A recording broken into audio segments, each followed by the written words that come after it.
ज़रा आसमां का समा देखिए।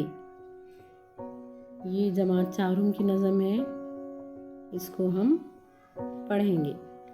ज़रा आसमां का समा देखिए, सितारों का झुरमट आया देखिए।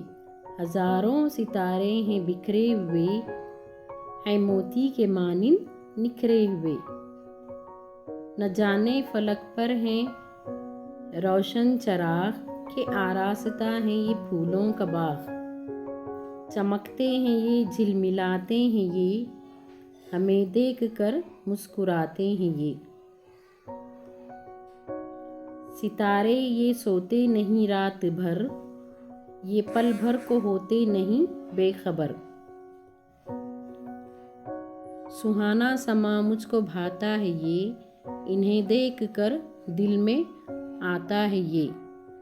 किसी दिन बड़ा जब मैं हो जाऊंगा, तो मैं भी चमक अपनी दिखलाऊंगा। इसके मुश्किल अल्फाज के माने पढ़ेंगे। समा यानी मंजर, आया यानी जाहिर, फलक यानी आसमां, और आरास्ता यानी सजा हुआ, सुहाना यानी अच्छा प्यारा।